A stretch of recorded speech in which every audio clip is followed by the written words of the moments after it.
Hey guys, welcome back to my channel. Today's episode is going to be all about the Federal Eviction Moratorium that's been extended to December 31st.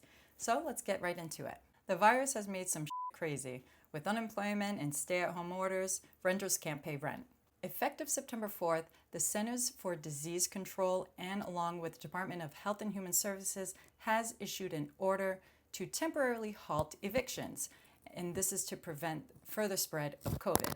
Under this order, landlords or owners of residential properties cannot evict a tenant who is covered by this order during the covered period of time. This order also does not apply to American Samoa since they have not had any cases. For the moratorium to apply, the tenant does have to meet certain eligibility requirements.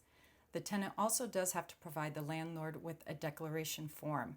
The declaration is a sworn statement, so you can be prosecuted if you lie about any of the information you provide. Also, each adult that is on the lease agreement or rental agreement must fill out the declaration form as well and provide it to the landlord.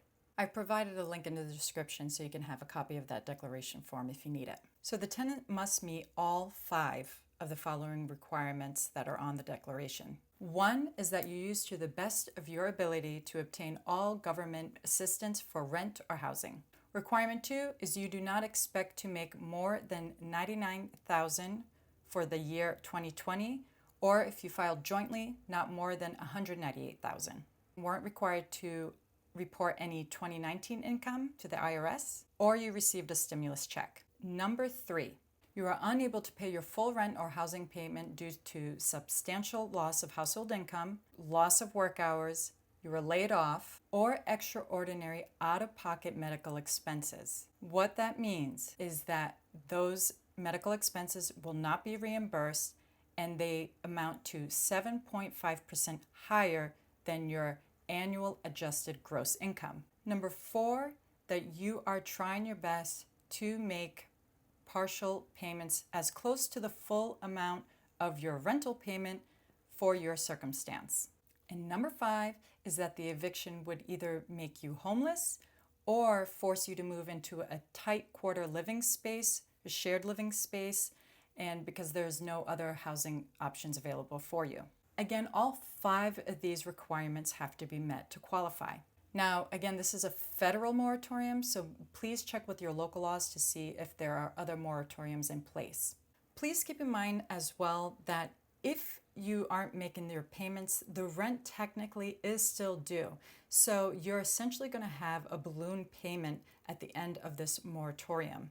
Also, if stated on your lease agreement that there are any fees, penalty, or interest charged for not paying your rent on time, the landlord still can collect or charge those fees that would also be due at the end of the moratorium.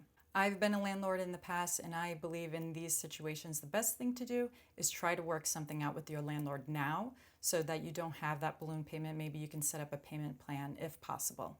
You can also still be evicted for things outside of not paying rent that's on your lease agreement, like criminal activity on the premises or damaging the property, etc. Keep in mind, this moratorium does not cover foreclosures on home mortgages. There are other things in place for that to help, and I'll go over that in another video. I know some people have this thing against landlords, and they would say, oh, too bad for landlords, and they're rich, and they're in over their head, or family, gave them these properties and they didn't have to work for anything. And while that is definitely true in some cases, it's not true in every case. And, I owned a few properties in California, but I worked my off to get those properties. I remember when the crash happened, and in 2008, I was like almost broke and struggling, and I was working like crazy overtime, 7 days a week, super late hours, to try and collect as much money as I can to buy that first property. And it was a lot of sacrifice and a long story for another episode, but not all landlords are on that boat. So I would hope that something comes out in the future to help landlords just as much as they're helping out tenants as well. Anyway, to kind of end this video, my opinion, again, is that I just think that we are delaying the inevitable. I think this moratorium is just creating this massive financial debt for tenants and this massive financial burden for landlords as well. I think there's going to be a really large wave of evictions and foreclosures, And I think it's going to be probably one of the worst, rental housing crises that we'll see in our lifetime. I guess only time will tell. So what do you guys think? Do you think the moratorium is a good idea, or do you also think that it's going to lead to a housing crisis? I hope you like this video. If you do, please subscribe to my channel for more real estate and financial info. I'll see you next time.